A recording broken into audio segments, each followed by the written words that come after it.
We gotta talk. Because I'm a dude that likes to admit when he's wrong. I'm an honest guy, man. I'm an earnest guy, right? And when the in-season tournament started, I was very harsh on the in-season tournament.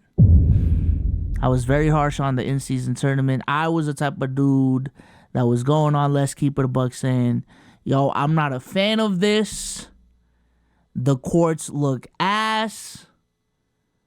The incentive is not enough. $500K is not enough, especially for the stars of the league. At the end of the day, this is a star-driven league. What is $500K gonna mean to them?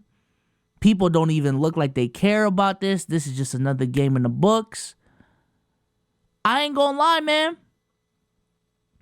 I was very negative. I was not a fan of the in-season tournament. I thought this shit was ass. It's gonna be ass. It will be ass. And when we look back, it's gonna be ass.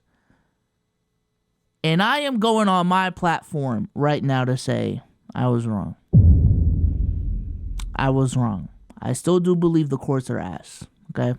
Still do believe the courts are ass. And I do believe when the in-season tournament first started that there wasn't really much of a difference with how people were playing. Because it's just the only difference was the fact that the courts were different. But in terms of play, it didn't really seem different, chat. I ain't gonna lie. However, over this last week and a half and going into the Vegas games, I have been excited every Tuesday and Friday to see these matchups because, number one, and I don't know if they did it on purpose. I wouldn't be surprised if they did it on purpose. The best matchups of the week always align on those play-in season tournament games.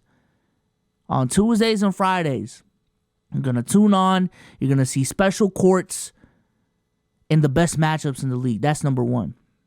Number two, as soon as people figured out that point differential thing, people started playing a little bit differently. People started playing with some pep in their step. I even saw some teams, not taking the brakes off the gas pedal. Shit just wouldn't happen in a regular season setting. You know what I'm saying? Last night there was some beef with Billy Donovan and Joe Mazzulla because the Celtics were up by 30 or some shit going in the fourth quarter.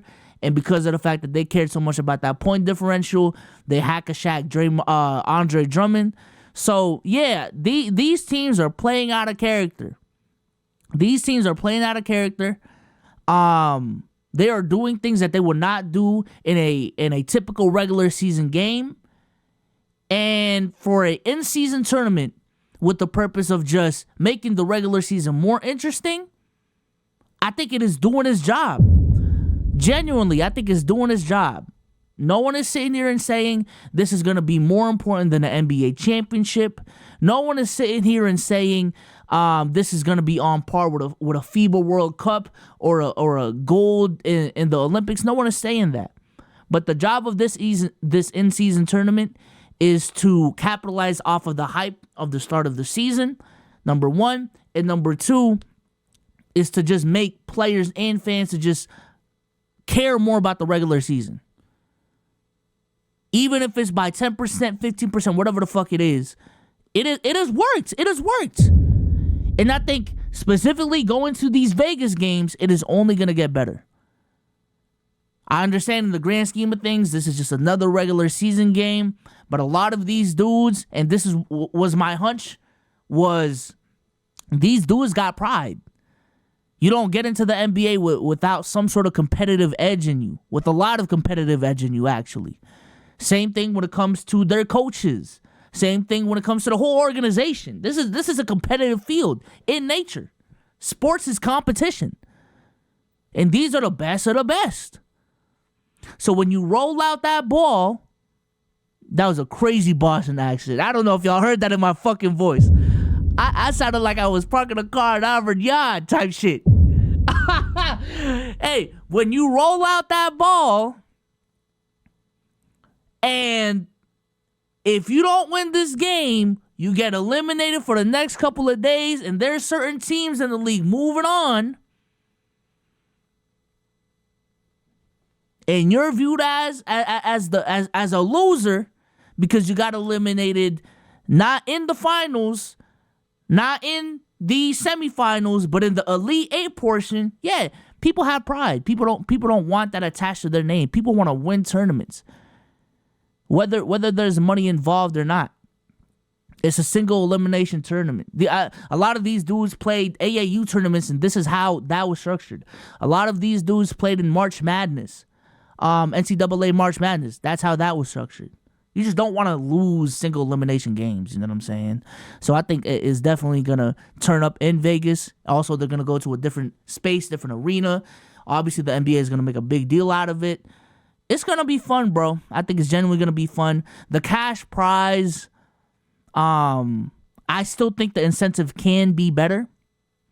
But a lot of these dudes, I was watching the Celtics broadcast yesterday, and Eddie House was talking about how, as a former player in this league, man, fuck what y'all talking about. Listen, I understand a lot of us make a shit ton of money already. 500K is 500K. 500K of play money, regardless of who the fuck you are. If you're Steph Curry, LeBron James, you can do a lot with 500K.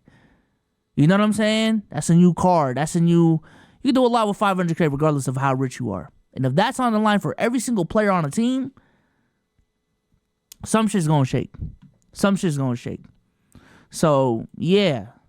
Shout out to the in-season tournament. Man. It is definitely proven me the fuck wrong. Definitely is proving me the fuck wrong. This is who Omar tweeted about this on the timeline. Emergency Let's Keep It a Buck episode. No, that's crazy. Is it 500? Yes, 500K each. From Sam Hauser and Luke Cornett to Jason Tatum. If they win, yeah, man.